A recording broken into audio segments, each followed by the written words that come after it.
আল্লাহ যখন কাউকে ভালোবাসে তখন তার শরীরে 4টি নিশানা পাওয়া যায়, অর্থাৎ 4টি আলামত যদি আপনার শরীরে থাকে মনে করবেন আল্লাহ আপনাকে ভালোবাসে। 4টি নিশানা।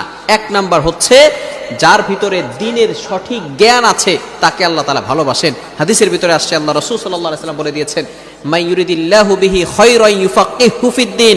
আল্লাহ তাআলা যার কল্যাণ চান, যার মঙ্গল চান, তাকেই দ্বীনের সঠিক বুঝ দান করেন। ভালো করে মনে রাখবেন, এই যে ইলম, এই যে জ্ঞান, এটা আবার 2 প্রকার। একটা হচ্ছে দুনিয়াবি জ্ঞান, আর একটি হচ্ছে আখিরাতের জ্ঞান, দ্বীনের জ্ঞান, যেটা আল্লাহ তাআলাকে স্যাটিসফাই করার জন্য করা হয়, এটাই হচ্ছে সঠিক জ্ঞান।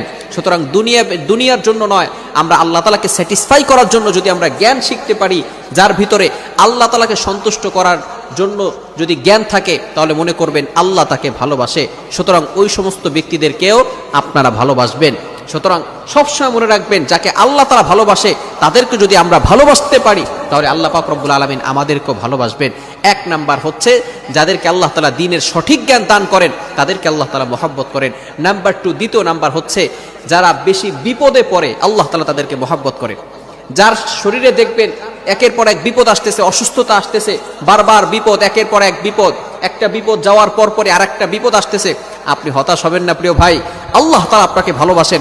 এই কোটি কোটি মানুষের ভিতরে আল্লাহ তাআলা আপনার প্রতি ফোকাস করেছেন, আল্লাহ তাআলা আপনাকে ভালোবেসেছেন, বিধায় আল্লাহ পাক রব্বুল আলামিন আপনাকে বিপদ দিয়েছেন। মনে রাখবেন, নবীদেরকে আল্লাহ তাআলা বিপদ দিয়েছেন। ইব্রাহিম আলাইহিস সালাম খলিলুল্লাহ এবং মিল্লাত আবিকুম ইব্রাহিম, যিনি সকল মুসলিম উম্মাহের, সকল মুসলমানদের পিতা এবং সকল মুসলমানদের লিডার, নেতা।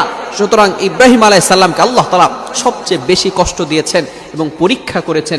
আর প্রত্যেকটা পরীক্ষা ইব্রাহিম আলাইহিস সালাম ফার্স্ট ক্লাস ফার্স্ট হয়ে গোল্ডেন A+ পেয়ে নাম্বার 1 হয়েছেন।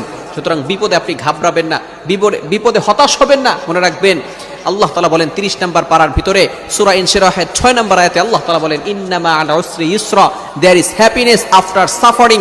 কষ্টের পরে সুখ রয়েছে, কষ্টের পরে স্বস্তি রয়েছে। আপনি বিপদে ঘাবড়াবেন না, আপনি হতাশ হবেন না। বিপদ আসলে মনে করবেন আল্লাহ আপনাকে ভালোবাসে। তৃতীয় নাম্বার হচ্ছে যাকে আত্মীয় স্বজন, রিলেটিভস যারা আছে, পাড়া প্রতিবেশী যারা আছে, তারা যাকে ভালোবাসে মনে করবেন আল্লাহও তাকে ভালোবাসে। আমার মুসলমান বন্ধুগণ, যখন কোনো বান্দা আল্লাহর সাথে ভালো সম্পর্ক করে, আল্লাহ পাক রব্বুল আলামিনকে ভালোবাসা শুরু করে, তার ইবাদত করা শুরু করে, আল্লাহ পাক রব্বুল আলামিন জিব্রাইলকে ডাক দিয়ে বলে, ও জিব্রাইল, আমার অমুক বান্দা আমাকে ভালোবাসে, আজকে থেকে আমিও ওই বান্দাকে ভালোবাসা শুরু করেছি। সুবহানাল্লাহ।